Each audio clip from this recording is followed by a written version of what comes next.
Mesdames et messieurs, bonjour et bienvenue à cette autre édition de Géopolitique internationale sur votre télévision panafricaine Afrique Média. Alors, est-ce une nouvelle guerre qui débute du côté de l'Afghanistan?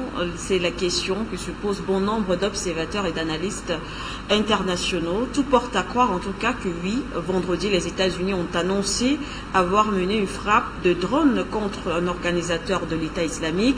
Le groupe Al-Qaïda avait revendiqué l'attaque perpétrée jeudi après-midi à l'aéroport de Kaboul qui a fait près d'une centaine de morts, dont 13 militaires américains.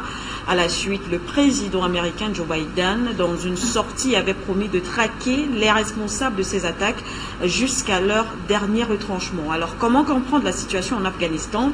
Jusqu'où ira le président américain Joe Biden?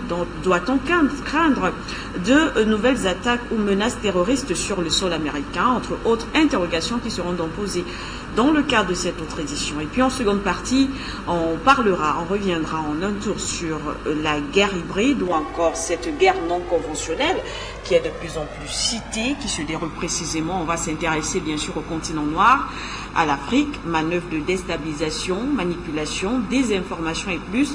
Des menaces donc inhabituelles, loin des batailles rangées et qui mêlent donc pression économique ou encore politique.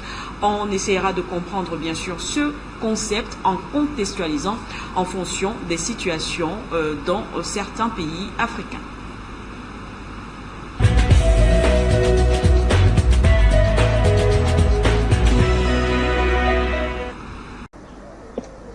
La première thématique, on parle bien sûr du conflit, du moins de cette guerre qui se déroule du côté de l'Afghanistan. On s'intéresse à ce conflit qui semble désormais opposer les États-Unis avec, on ne sait pas, les talibans, Al-Qaïda, le gouvernement afghan. De toutes les façons, avec l'analyse de nos invités, on en saura certainement un peu plus sur la situation.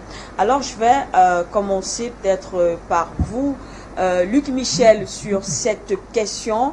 L'on s'interroge sur cette guerre du côté de l'Afghanistan avec la menace bien sûr du président américain Joe Biden. On parle de cette frappe aérienne américaine qui a tué, on parle de 13 soldats pour le moins américains. Et Joe Biden l'a précisé, je vais le citer, nous allons vous pourchasser et vous faire payer. Il avait donc déclaré et après il a donc justement organisé, commandé ces frappes aériennes du côté de l'Afghanistan. Alors votre analyse justement sur cette riposte américaine, Luc Michel? Tout cela est un grand scénario médiatique et une comédie. Il faut savoir que Kaboul 2021 s'est passé en 1975, mais c'est la Somalie 1994. Les Américains ont transformé une défaite militaire incontestable en un joker géopolitique, c'est remettre le pays aux talibans et organiser les conditions de la géostratégie du chaos. Tout d'abord, ils rendent le pays ingouvernable. Il y a trois grandes factions en Afghanistan. Il y a les talibans qui sont une armée d'insurrection, mais pas une armée classique. Ils sont capables de contrôler les villes dans la partie de l'Afghanistan qui relève des tribus Mastou. Maintenant, à côté de ça, il y a des islamistes, non pas d'Al-Qaïda, mais de Daesh. Les gens d'Al-Qaïda, ils sont du côté des talibans. La faction des talibans qui contrôle l'aéroport de Kaboul, c'est la faction Akkadi. C'est quasiment Al-Qaïda en Afghanistan. Ceux qui font la guerre, c'est aux Américains et en même temps aux talibans, c'est Daesh en Afghanistan. Enfin, il y a une troisième faction que les Américains et les Français sont en train d'armer. C'est l'ancienne alliance du Nord avec les tribus tadjiks, donc, et l'ancien fils de Shah Massoud, le seigneur de la guerre islamiste. Ce sont donc les conditions d'un Afghanistan ingouvernable, avec qui va être une véritable bombe géopolitique pour ses voisins iraniens, chinois et russes. Ça explique d'ailleurs la nervosité des diplomaties russes et chinoises. Il faut enfin souligner quelque chose de derrière, c'est que dans cette grande comédie qu'on organise, l'Afghanistan, l'OTAN ne s'en va pas. Les talibans sont en train de négocier pour remettre à l'armée turque, c'est-à-dire la seconde armée de l'OTAN, alliée justement aux gens d'Al-Qaïda en Syrie et en Libye, pour remettre à l'armée turque l'aéroport de Kaboul qui va rester une base logistique pour les Occidentaux. Nous assistons non seulement depuis 2 semaines, à une remise sans combat des villes aux talibans, et c'est suffisamment compréhensible parce que ça a été négocié, mais nous assistons à des contacts étroits entre la CIA et les services secrets des talibans, et en particulier à des combats qui sont déjà menés par les forces spéciales américaines à côté des forces spéciales des talibans contre Daesh. Il faut dire une dernière chose, c'est que on s'était habitué à voir dans les talibans des bandes de gueux en guenilles, mal équipés, mal armés. Depuis quelques jours, il y a des vidéos qui circulent sur les réseaux sociaux. Ce sont les nouvelles forces spéciales des talibans. Elles sont en uniforme militaire, avec casque, lunettes de visée nocturne et des armements modernes qui viennent tous des arsenaux français et américains. Il faut donc pas se leurrer.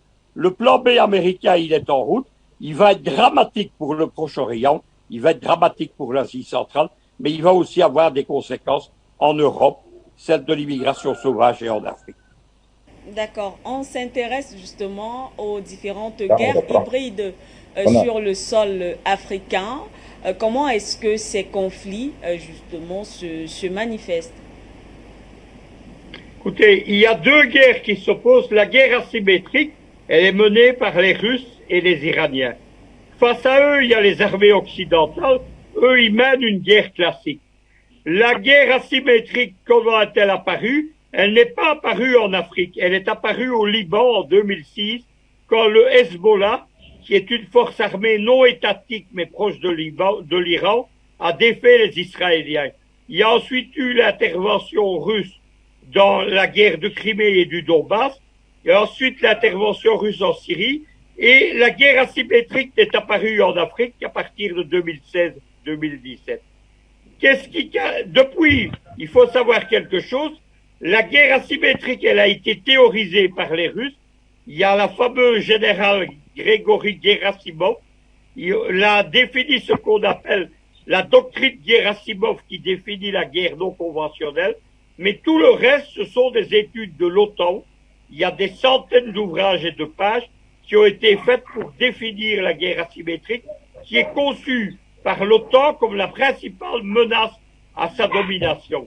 Je connais très bien ces ouvrages parce que je suis mentionné dans la plupart d'entre eux. Qu'est-ce qu'il faut savoir de la guerre asymétrique?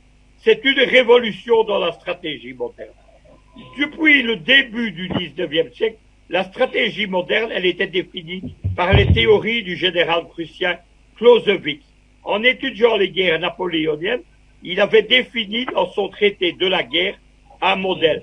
La guerre de Clausewitz, elle est linéaire, elle oppose des États et des armées officielles, et enfin, la guerre est la continuation de la politique. Ce sont ces 3 grands axes. La guerre asymétrique, elle révolutionne tout ça. Tout d'abord, la guerre n'est plus linéaire. Qu'est-ce que c'est la guerre linéaire? Eh bien, les armées montent en puissance dans la violence. Prenez la Seconde Guerre mondiale. On commence par bombarder les villes en 1939. On les rase atomiquement au Japon en 1945. La guerre asymétrique, elle ne voit pas cette montée de la violence parce qu'elle utilise tous les moyens, y compris la politique, les médias, la déstabilisation, la diplomatie, etc., comme éléments de la guerre. L'OTAN définit cette guerre comme étant justement en deçà de la guerre classique. Son but, c'est d'éviter l'affrontement entre États. Pourquoi est-ce que les Russes ont choisi cela? Parce que ils sont une puissance qu'on dit pauvre, ils ont moins de moyens que les Américains. Les Américains ont 700 milliards de dollars par an de budget.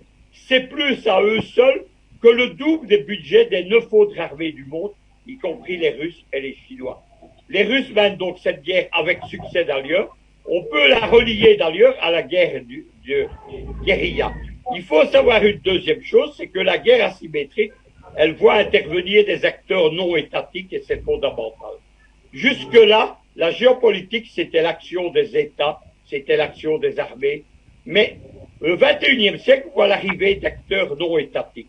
Il y a tout d'abord les organisations criminelles, les mafias et les réseaux djihadistes.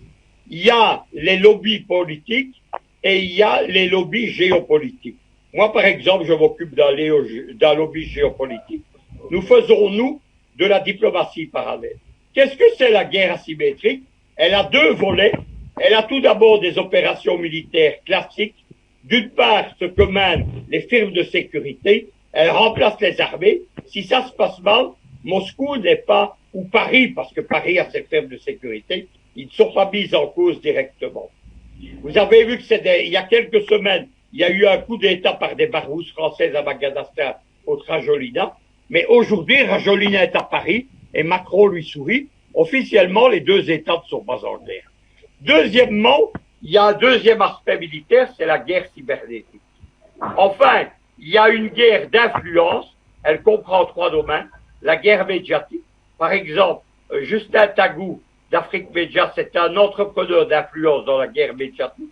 Il y a la guerre, la diplomatie parallèle, et avec les entrepreneurs géopolitiques, ce que je suis.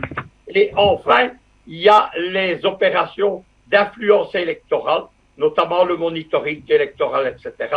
J'ai travaillé aussi dans ce domaine. J'ai par exemple fait le référendum d'autodétermination de la République moldave du Dniester, qui est une république autoproclamée qui s'est séparée de la Moldavie. J'ai fait ce référendum, ce monitoring en 2006. Et en 2014, ça a été ma plus grosse opération. J'ai assuré contre l'OSCE, l'Union européenne et l'OTAN, le monitoring du référendum du retour de la Crimée et de Sébastopol à la Russie.